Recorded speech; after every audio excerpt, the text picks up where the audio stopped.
তুমি কি কখনো দেখেছ তোমার চেয়ে কম চেষ্টা করা মানুষও পেয়ে যাচ্ছে, আর তুমি শুধু দাঁড়িয়ে আছো, অপেক্ষা করছো, প্রতিদিন নিজেকে বোঝাচ্ছ একদিন ঠিক হবে, কিন্তু সেই একদিনটা কবে আসবে? কখনো কি মনে হয়েছে সমস্যাটা আসলে তোমার না, তবুও কেন জানি সবকিছু তোমার কাছেই থেমে আছে? যদি এই কথাগুলো তোমার নিজের মনে হয়, তাহলে আজকের এই গল্পটা তোমার জন্যই। কারণ এই গল্পে আছে অপেক্ষার উত্তর, হতাশার উত্তর, আর সবচেয়ে বড় কথা, রিজিকের সেই সত্য যেটা আমরা অনেকেই বুঝি না। রাহেলের বয়স যখন 22, তখন সে স্বপ্ন দেখত।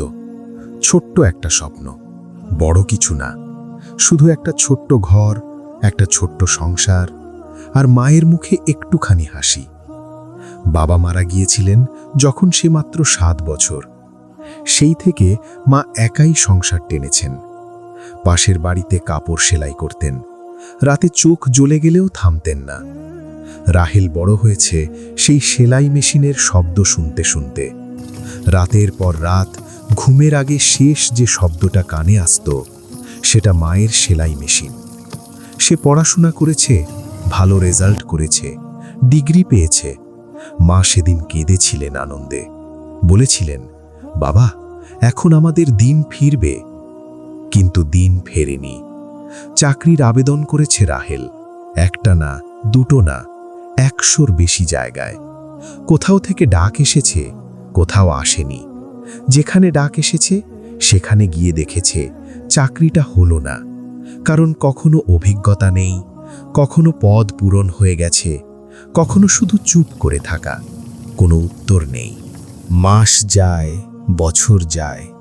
প্রতিদিন সকালে উঠে রাহেল আয়নার সামনে দাঁড়াতো, নিজেকে বলতো, আজকে হাতো হবে।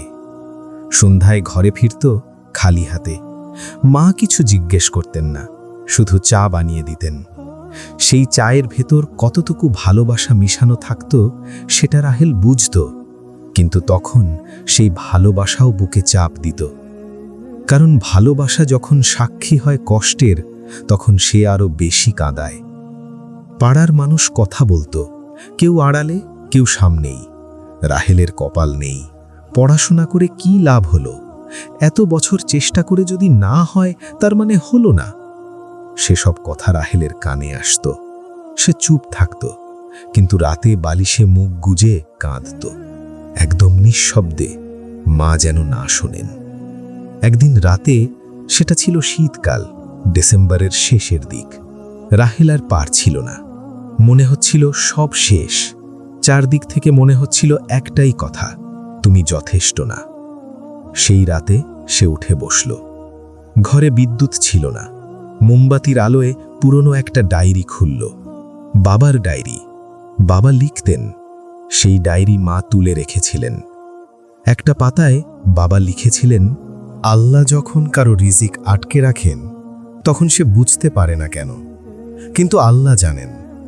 হয়তো সেই মানুষটা এখনো প্রস্তুত না, হয়তো তার আরও একটু ধৈর্যের পরীক্ষা বাকি, হয়তো তার জন্য এর চেয়েও বড় কিছু অপেক্ষা করছে, যেটা এই মুহূর্তে আসলে ক্ষতি হয়ে যেত।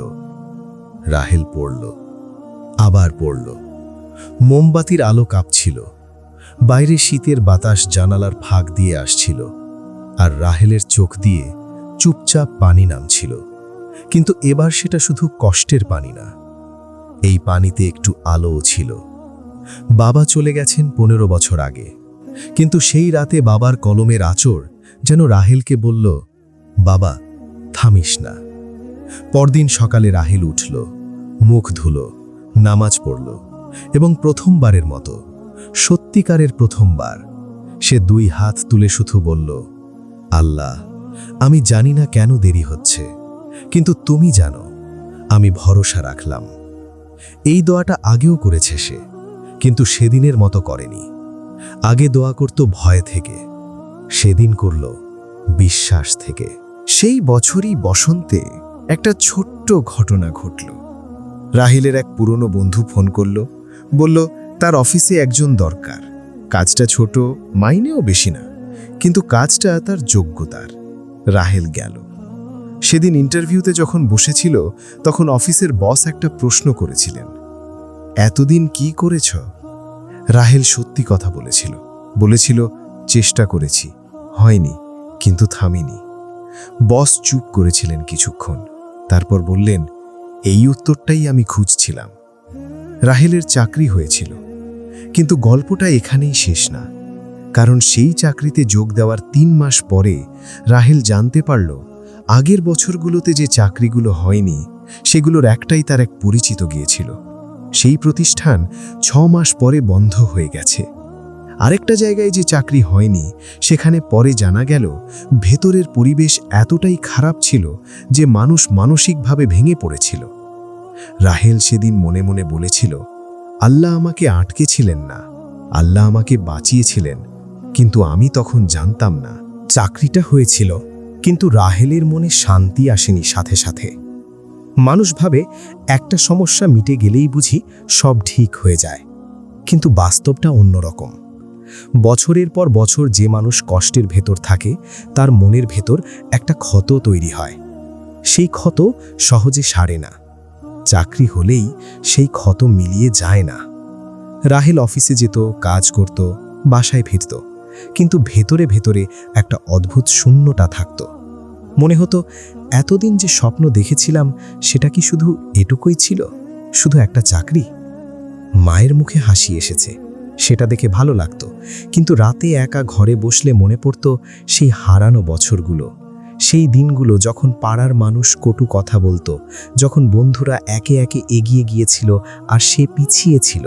সেই গ্লানি, সেই হীনমন্যতা, এগুলো এত সহজে যায় না। একদিন অফিস থেকে ফেরার পথে রাহেল বাসে বসে জানালা দিয়ে বাইরে তাকিয়েছিল। রাস্তার পাশে একটা বৃদ্ধ মানুষ বসেছিলেন। সামনে ছোট্ট একটা ঝুড়িতে কিছু আমলকি রাখা। কেউ কিনছে না। বৃদ্ধ মানুষটা শুধু বসে আছেন, ক্লান্ত চোখে রাস্তার দিকে তাকিয়ে। রাহেল বাস থেকে নামল। কেন নামল সে নিজেও জানে না, কিছু একটা টানলো থাকে। বৃদ্ধের কাছে গিয়ে বলল, চাচা, কতক্ষণ ধরে বসে আছেন? বৃদ্ধ বললেন, সকাল থেকে বাবা, আজকে বিক্রি নাই। রাহেল সব আমলকি কিনে নিল, দাম দিল। বৃদ্ধ অবাক হয়ে তাকিয়ে রইলেন। তারপর বললেন, বাবা, আল্লাহ তোমার রিজিকে বরকত দিক। রাহেল হাঁটতে হাঁটতে ভাবল, এই দোয়াটা কি শুধু কথার কথা নাকি সত্যিই কিছু হয়? সেই রাতে রাহেল বসল একা, ভাবল তার জীবনের হিসেব। যে বছরগুলো গেছে সেগুলোতে কি শুধু কষ্টই ছিল নাকি অন্য কিছুও ছিল? ধীরে ধীরে মনে পড়তে লাগল। সেই বেকার বছরগুলোতে সে বই পড়েছিল প্রচুর, হাতে সময় ছিল তাই পড়েছিল। মানুষের জীবনের গল্প পড়েছিল, ইতিহাস পড়েছিল, ধর্ম বুঝেছিল আরও গভীরভাবে। সেটা যদি তখন চাকরি হয়ে যেত তাহলে কি সে এত পড়ত? না, সময় পেত না। সেই বছরগুলোতে সে মায়ের সাথে অনেক সময় কাটিয়েছিল। অফিস ছিল না, তাই মা যখন অসুস্থ হয়েছিলেন পাশে থাকতে পেরেছিল। যদি তখন চাকরি থাকত হয়তো থাকতে পারত না। সেই বছরগুলোতে সে নিজেকে চিনেছিল, বুঝেছিল সে কতটুকু সহ্য করতে পারে, বুঝেছিল ভেঙে পড়লেও উঠে দাঁড়ানো যায়। রাহেল ধীরে ধীরে বুঝতে পারল সেই শূন্য বছরগুলো আসলে শূন্য ছিল না, সেগুলো ছিল গড়ার বছর, ভেতর থেকে গড়ার বছর। যে গড়ন বাইরে থেকে দেখা যায় না, কিন্তু মানুষকে আসলে মানুষ বানায় সেই গড়নই। অফিসে রাহেলের একজন সিনিয়র ছিলেন, নাম করিম ভাই। বয়সে বড়, অভিজ্ঞ মানুষ, রাহেলকে পছন্দ করতেন। একদিন লাঞ্চের সময় বললেন, রাহেল, তোমার মধ্যে একটা জিনিস আছে যেটা অনেকের মধ্যে নেই। রাহেল জিজ্ঞেস করল, কি জিনিস? করিম ভাই বললেন, ধৈর্য আর কৃতজ্ঞতা। তুমি ছোট কাজেও মন দাও। অনেকে এসে বড় কাজের জন্য অপেক্ষা করে, ছোট কাজে ফাঁকি দেয়, তুমি দাও না।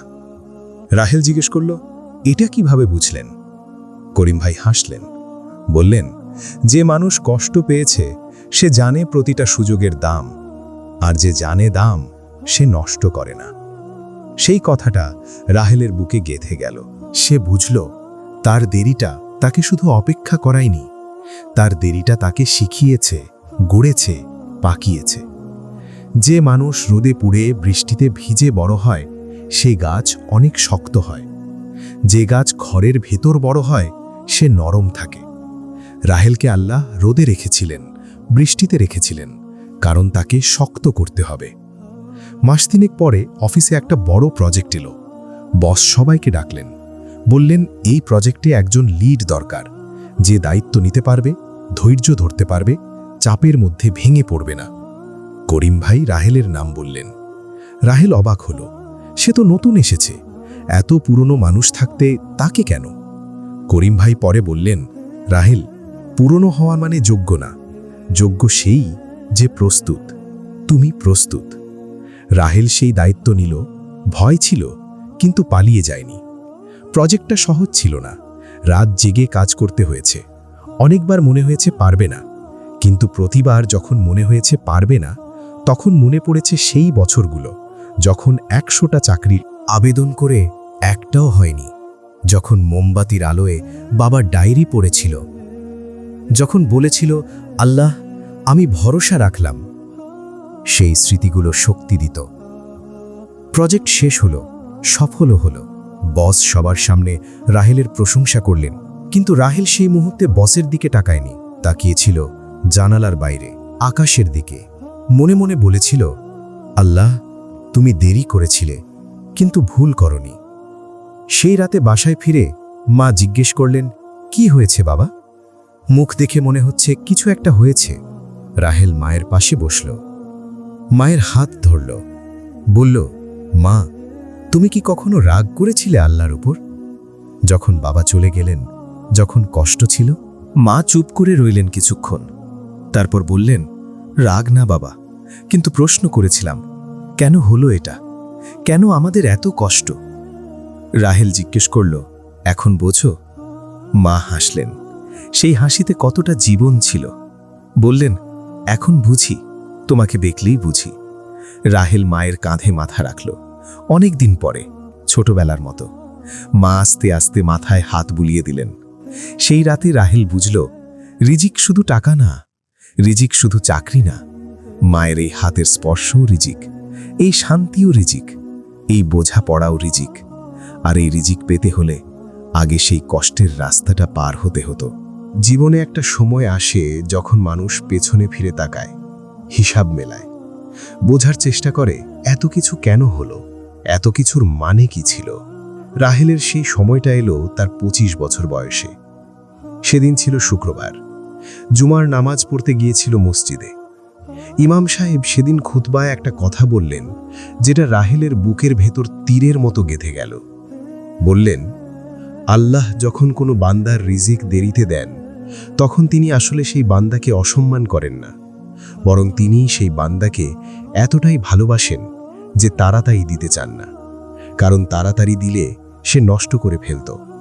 আল্লাহ অপেক্ষা করান, কারণ তিনি চান বান্দা প্রস্তুত হোক, যোগ্য হোক, যাতে যখন রিজিক আসে সে সেটা ধরে রাখতে পারে, কাজে লাগাতে পারে, শুকরিয়া আদায় করতে পারে। রাহেল সেদিন নামাজ শেষে অনেকক্ষণ বসে রইল মসজিদে। সবাই চলে গেল, সে বসে রইল। মাথা নিচু করে বসেছিল, আর চোখের কোণ দিয়ে পানি গড়িয়ে পড়ছিল। কাঁদছিল না ঠিক, কিন্তু পানি আসছিল এমনি এমনি। হয়তো এটাই ছিল সেই কান্না যেটা বছরের পর বছর বুকের ভেতর জমেছিল। সেই রাতগুলোর কান্না, সেই বালিশে মুখ গুজে কাঁদার কান্না, সেই 100টা আবেদনের পরেও খালি হাতে ফেরার কান্না। সব একসাথে বেরিয়ে আসছিল, চুপচাপ, কোনো শব্দ নেই, শুধু পানি। রাহেল মনে মনে বলল, আল্লাহ আমি তোমার কাছে মাফ চাই। যতবার মনে মনে অভিযোগ করেছিলাম, যতবার মনে হয়েছিল তুমি আমাকে ভুলে গেছো, যতবার ভেবেছিলাম আমার কপালে নেই, সেসব কথার জন্য মাফ করো। তুমি আমাকে ভোলোনি, তুমি শুধু আমাকে গড়ছিলে। সেই বছরের শেষ দিকে রাহেলের জীবনে আরেকটা ঘটনা ঘটল। অফিসে একটা নতুন ছেলে এলো, নাম সাকিব। বয়সে রাহেলের চেয়ে 2 বছরের ছোট, কিন্তু চোখে মুখে সেই একই ক্লান্তি, সেই একই পরিচিত ভার। রাহেল প্রথম দিনই বুঝল, এই ছেলেও কষ্ট পেয়েছে অনেক দিন ধরে। লাঞ্চে পাশে বসল, জিজ্ঞেস করল, কেমন লাগছে প্রথম দিন? সাকিব বলল, ভালো, কিন্তু বিশ্বাস হচ্ছে না। রাহেল হাসল, বলল, বিশ্বাস হচ্ছে না কেন? সাকিব একটু চুপ থাকল, তারপর বলল, 3 বছর চেষ্টা করেছি, হয়নি। মনে হতো আমার দিয়ে হবে না, আজকে হলো, তাই বিশ্বাস হচ্ছে না। রাহেল কিছুক্ষণ চুপ থাকল, তারপর বলল, আমারও 3 বছর লেগেছিল। সাকিব অবাক হয়ে তাকালো। রাহেল বলল, সেই 3 বছর আমাকে মেরে ফেলেনি, বরং যা বানিয়েছে 1 বছরে হতো না। তোমারটাও হয়নি, কারণ তুমি এখনো প্রস্তুত হচ্ছিলে। আজকে যখন হলো, মানে তুমি প্রস্তুত। সাকিবের চোখ ছলছল করে উঠল, সে মাথা নামিয়ে নিল। রাহেল আর কিছু বলল না, বলার দরকার ছিল না। কিছু কথা বুকে লাগে, সেটা বুকেই থাকুক। সেই রাতে বাসায় ফিরে রাহেল ছাদে গেল। আকাশ পরিষ্কার ছিল, তারা দেখা যাচ্ছিল, ঠান্ডা বাতাস ছিল। রাহেল রেলিং ধরে দাঁড়িয়ে রইল। মনে পড়ল সেই রাতের কথা, যে রাতে মোমবাতির আলোয় বাবার ডায়েরি পড়েছিল, যে রাতে মনে হয়েছিল সব শেষ, যে রাতে প্রথমবার সত্যিকারের ভরসা রেখেছিল। সেই রাত থেকে এই রাতের দূরত্ব কতটুকু? কয়েক বছর, কিন্তু মনে হয় কয়েক জনম। রাহেল ধীরে ধীরে অনুভব করল, রিজিক শুধু আসে না, রিজিক আসার আগে একটা প্রস্তুতি হয়, একটা পরিশুদ্ধি হয়। মানুষের ভেতরটা পরিষ্কার হয়, অহংকার ঝরে যায়, অভিযোগ কমে যায়, কৃতজ্ঞতা জন্ম নেয়। যে মানুষ কষ্ট পায়নি, সে পেলে কদর করে না। যে মানুষ অপেক্ষা করেনি, সে পেলে ধরে রাখতে পারে না। যে মানুষ কাঁদেনি, সে পেলে বোঝে না কতটা দামি। আল্লাহ জানেন কখন দিতে হবে, তাই তিনি দেরি করেন। দেরি মানে অবহেলা না, দেরি মানে প্রস্তুতি। কয়েক মাস পরে রাহিলের মা একদিন ডাকলেন, বললেন, বাবা, একটা কথা বলবো? রাহেল বসল, মায়ের মুখের দিকে তাকালো। মা বললেন, তোর বাবা যখন মারা যান, আমি ভেবেছিলাম সব শেষ। একা সংসার চালাবো কিভাবে, তোকে মানুষ করব কিভাবে। অনেক রাত কেঁদেছি, আল্লাহকে জিজ্ঞেস করেছি, কেন কেন আমার সাথে এটা হলো। কিন্তু আজকে তোকে দেখি, তোর চোখে যা আছে, সেটা শুধু সফলতা না, সেটা গভীরতা, সেটা বোঝার শক্তি, সেটা মানুষকে ভালোবাসার ক্ষমতা। এটা কি তোর বাবা থাকলে হতো? হয়তো হতো, কিন্তু এতটা হতো না। তোর বাবাকে নিয়ে গিয়ে আল্লাহ আমাদের কষ্ট দিয়েছেন, কিন্তু সেই কষ্টের ভেতর দিয়ে তোকে যা বানিয়েছেন, সেটা দেখে আমি বুঝি আল্লাহ আমাদের ভোলেননি, কখনো ভোলেননি। রাহেল মায়ের কথা শুনতে শুনতে চোখ বন্ধ করল। বুকের ভেতর কি যেন নড়ে উঠল। সেই পুরনো ব্যথা, সেই হারানো বছরগুলোর ক্লান্তি, সেই রাতগুলোর নিঃশব্দ কান্না, সব একসাথে উঠে এলো, আর চোখ দিয়ে পানি নামল। এবার আর লুকোলো না, মায়ের সামনে বসে কাঁদল। পুরুষ মানুষ কাঁদে না, এই কথাটা সেই মুহূর্তে মনে আসেনি। শুধু মনে এলো, এই মানুষটা আমার জন্য কতটা সহ্য করেছেন, আর আমিও সহ্য করেছি, আর আল্লাহ আমাদের দুজনকেই দেখেছেন। মা চুপচাপ ছেলের মাথায় হাত রাখলেন, কোনো কথা বললেন না, কথা লাগলো না। তুমি যদি এখন সেই জায়গায় থাকো যেখানে রাহেল ছিল, যদি মনে হয় তোমার রিজিক আটকে আছে, যদি মনে হয় সবাই এগিয়ে যাচ্ছে আর তুমি থেমে আছো, যদি রাতের বেলা বালিশে মুখ গুজে কাঁদো আর ভাবো আমার কি হবে না, তাহলে শোনো, আল্লাহ তোমাকে ভুলেননি। তিনি তোমার দিকে তাকিয়ে আছেন, তোমার প্রতিটা চেষ্টা দেখছেন, তোমার প্রতিটা কান্না দেখছেন, তোমার প্রতিটা রাত দেখছেন। তিনি দেরি করছেন, কারণ তিনি তোমাকে ভালোবাসেন। তিনি চান তুমি প্রস্তুত হও। তিনি চান তুমি এমনভাবে পাও যাতে তুমি সেটার কদর বোঝো, যাতে তুমি পেয়ে ভুলে না যাও, যাতে তুমি পেয়ে অহংকারী না হও। রিজিক দেরিতে আসে, কিন্তু ভুল সময় আসে না। আল্লাহর ঘড়ি আমাদের ঘড়ির মতো না, তার সময় সব সময় ঠিক। তাই থামো না, ভেঙে পড়ো না। আর যদি কাঁদতে হয়, কাঁদো। কান্না দুর্বলতা না, কান্না হলো সেই মুহূর্ত যখন মানুষ সবচেয়ে সত্যি হয়, সবচেয়ে বিনয়ী হয়। আল্লাহ সেই মুহূর্তটাই সবচেয়ে বেশি পছন্দ করেন। তোমার রিজিক আসছে, হয়তো আজকে না, হয়তো কালকে না, কিন্তু আসছে, এবং যখন আসবে তখন তুমি বুঝবে কেন দেরি হয়েছিল। সেদিন হয়তো তুমিও আকাশের দিকে তাকিয়ে বলবে, আল্লাহ, তুমি দেরি করেছিলে, কিন্তু ভুল করনি।